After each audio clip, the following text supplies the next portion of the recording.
Karena begini, mereka melihat naskah itu sebagai sumber jati diri bangsa. Nah, jadi menceritakan dan menghistorikal dan meriwayatkan sesuatu itu sehingga dunia itu tahu bahwa kejadian lokusnya itu di sana. Nah, untuk dikatakan dia maju adalah tidak meninggalkan budaya dan sejarahnya. Nah, kita tuh masih berpikir di lambung dan perut kita ini.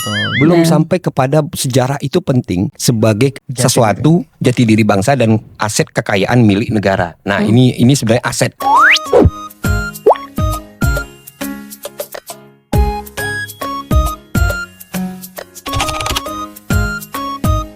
Tuan hamba. Ya, saya. Kata Datuk Raja Malik tu, naskah Riau yang asli ni ada dekat Belanda. Tapi ada juga yang disimpan sama masyarakat umum katanya. Menurut abang ni, abang tahu tak di mana letak naskah Riau yang asli yang banyak-banyak tu dekat kita punya tempat ni? Sebab kan kalau misalnya kita tidak melestarikan atau tidak simpan betul-betul, bisa punah tu. Sebab dia naskahnya masih berbentuk kertas. Kita tak tahu juga kertas dia terawat atau tidak.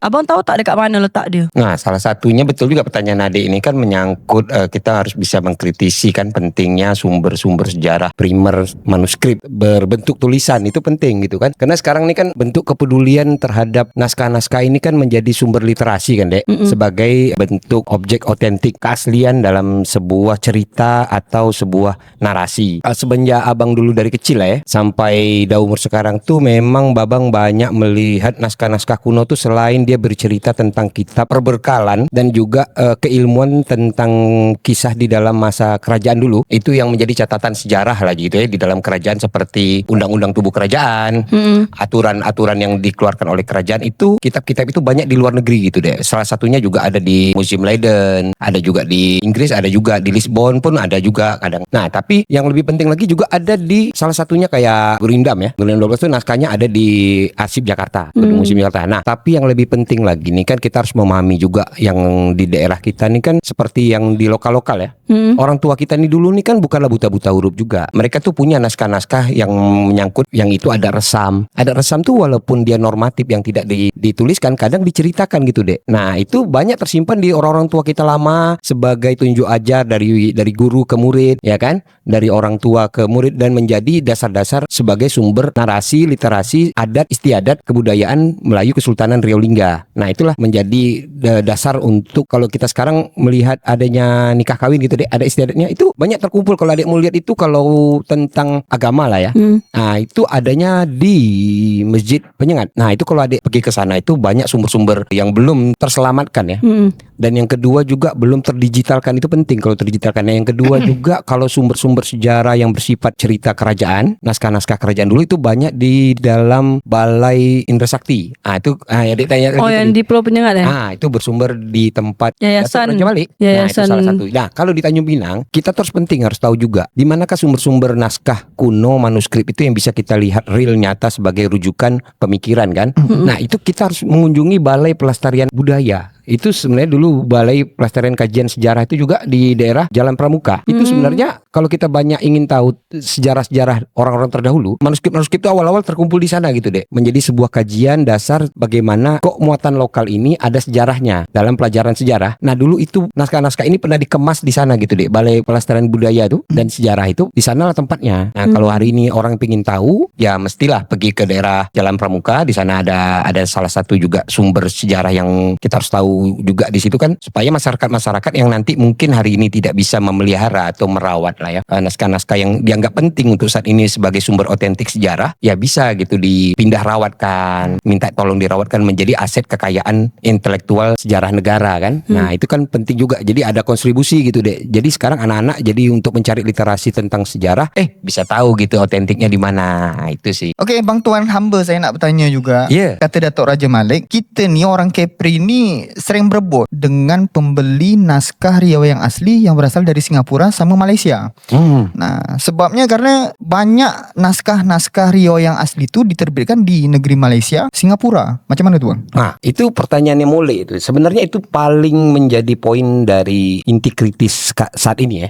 Kok begitu berharga bagi mereka? Karena ini, kenapa naskah kuno atau naskah manuskrip itu menjadi sesuatu yang paling berharga? Karena begini, mereka melihat naskah itu sebagai sumber jati diri bangsa. Nah, jadi menceritakan dan menghistorikal dan meriwayatkan sesuatu itu butuh bukti otentik nyata gitu. Nah, mereka penting itu sebagai sumber sejarah kebangsaan buat mereka. Mereka berburu cerita tentang kebesaran Melayu yang ada di sana, di Malaysia, di Singapura. Nah, itu kan mereka dulu tertulis ya sejarahnya itu berkumpul di kita. Kenapa di kita? Karena nenek moyang kita itu kan salah satunya dari zaman era Raja Haji Pisabilillah sampai ke Raja Ali Haji sampai ke akhirnya di masa Rusdia Club itu, kita itu punya semangat menulis yang sangat kuat. Jadi segala riwayat dan pencatatan jurnal tentang apa aktivitas yang berlaku di dalam kegiatan keistanaan dan kebijakan-kebijakan yang keluar dari mulut seorang sultan sekalipun itu tercatat pada zaman itu. Apapun bentuk perhubungan. Nah, jadi mereka butuh itu sebagai sumber jati diri bangsa. Nah, jadi kenapa mereka membutuhkan manuskrip-manuskrip itu sebagai sumber jati diri bangsa mereka, sebagai perbekalan nyata di dalam museum-museum mereka, dan akhirnya diterbitkan sebagai jurnal resmi. Itulah penting bagi mereka. Karena begini, dalam dunia sejarah itu kan sejarah ini penting, nilai dan historikalnya itu harus sesuai dengan di mana dia dituliskan dan di mana dia diterbitkan. Nah, jadi pentingnya penerbitan ini sebagai publishing sehingga dunia itu tahu bahwa kejadian lokusnya itu di sana. Nah, negara-negara yang sudah maju yang tidak bisa lepas daripada dasar-dasar kebudayaan itu begitu penting gitu deh. Karena kami maju tuh ada dasarnya, karena dulu kami itu seperti ini. Bagi negara yang punya semangat maju seperti Singapura, Malaysia itu untuk dikatakan dia maju adalah tidak meninggalkan budaya dan sejarahnya. Nah, untuk membuktikan mereka bersejarah dan berbudaya, disinilah mereka berburu manuskrip menyatakan bahwa mereka maju itu bukan baru hari ini, tapi dari sejak dulu kala. Nah, itulah yang harus menjadi kritis orang Indonesia saat ini. Pentingnya sebagai manuskrip itu adalah sejarah jati diri bangsa, dan peliharalah itu sebagai kita orang Indonesia. Dan kalau adik tahu Tanjung Pinang ini punya Tugu Pensil, itu semangat kita untuk menulis literasi itu penting.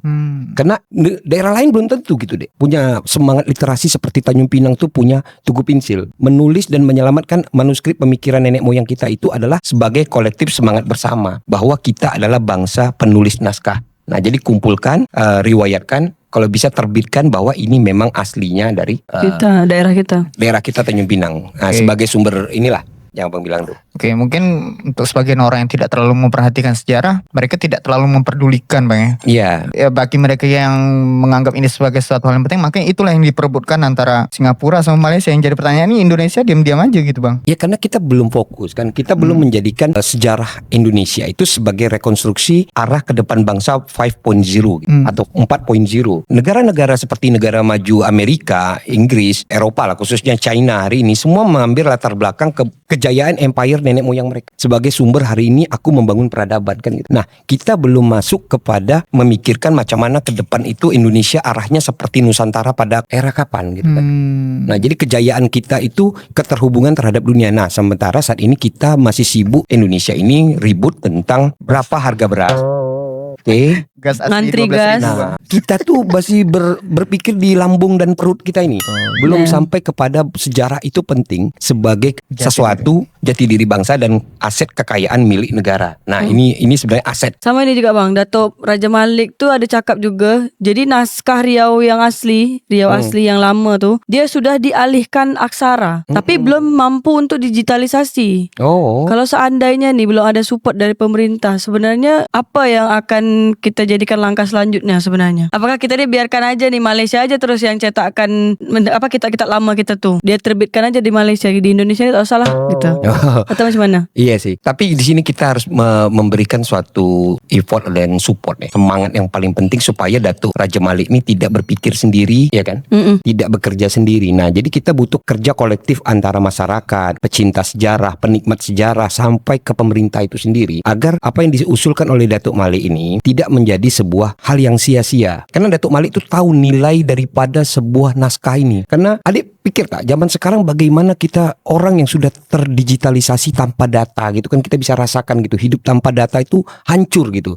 Pemikiran kita, AI pun tak bisa bekerja. Nah, begitulah seperti hari ini Datuk Malik berpikir, kalau data-data naskah manuskrip kita kuno itu di tangan orang lain dan diterbit atau digubah menurut versi yang tidak originalnya, itu kan akan melahirkan pemikiran-pemikiran di luar konteks hasrat si penulis itu sendiri kan. Itu yang salah satu sisi bahayanya begitu. Kenapa? Waktu kita menulis atau nyalin, siapa yang mengawasi kita, kan kita tidak tahu hasrat itu. Betul. Nah itu yang saat ini lagi dipikirkan oleh Datuk Raja Malik itu, untuk supaya kita hari ini sama-sama kritis gitu ya, memikir kok naskah-naskah kita sih tak ada masalah. Contohnya hari ini bisa ada di mana-mana, kita tidak tahu. Tapi untuk saat ini kan kita bisa mengakses mereka lewat internet. Nah sekarang kan museum-museum itu sudah open data, bisa diakses. Oke, tapi dalam menerbitkan atau menerjemahkan atau juga mengubah, mengalih aksara yang seperti adik bilang itu, mengubah maksudnya gubahan, penting gitu deh untuk diawasi supaya hasrat dari si penulis tadi menyampaikan apa yang tulisan yang dia maksudkan itu tidak berubah makna. Nah itu sebaiknya dari pihak Malaysia, Singapura ataupun di Eropa itu melibatkan tokoh-tokoh ahli-ahli sastra dan bahasa Kepulauan Riau, khususnya Tanjung Pinang, Pulau Penyengat, itu dilibatkan dalam mengubah dan mengalih aksarakan. Tak masalah menerbitkan, cuman takutnya keontentikan hasrat daripada ingin yang disampaikan oleh penulis kepada publik si pembaca sampai maksudnya. Nah itulah yang kekhawatiran daripada Datuk Raja Malik. Semoga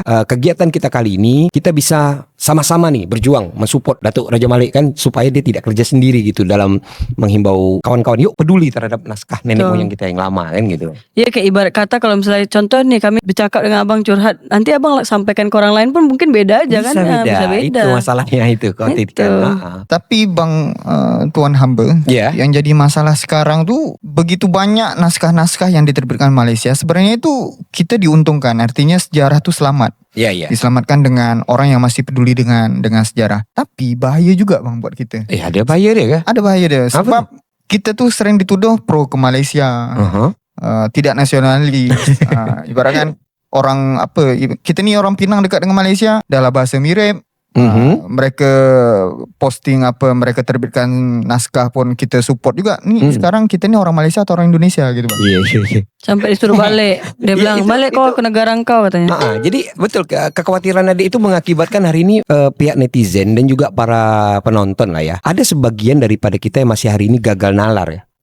Bahwa dulu manuskrip itu bisa saja diterbitkan di Indonesia, Singapura, Malaysia dan yang sekitarnya, karena mereka dulu kan serumpun gitu deh. Mereka belum terpisahkan adanya nation atau negara seperti hari ini, ya kan? Adanya Nusantara. Dulu mereka itu walaupun berbeda kesultanan, tapi leluhur mereka sama. Nah jadi secara harafiah nggak ada masalah mereka pun menerbitkan atau kita yang menerbitkan. Cuman jangan melabelisasi itu adalah milik negara sendiri. Nah harus melibatkan juga bahwa Malaysia itu serumpun, Singapura serumpun. Wah begitulah dalam etika kita mempublishing sesuatu otentik sejarah, bahwa ini bukan milik Malaysia aja. Contohnya Oreo itu klaim milik Malaysia, atau wah Bayang saya punya Indonesia, kan nggak gitu ibaratnya. Walaupun itu salah, tapi jangan melibatkan, itu kan akar budaya gitu kan. Nah budaya ini milik kultur. Jadi ibaratnya yang dulu tidak terlibat di dalam kepentingan politik nation atau negara, jangan dilibatkan di dalam penerbitan, bahwa sesungguhnya yang menjadi akar-akar warisan budaya dan sejarah itu adalah milik suku dan bangsa. Nah itu kan sebenarnya etikanya. Jadi hari ini masyarakat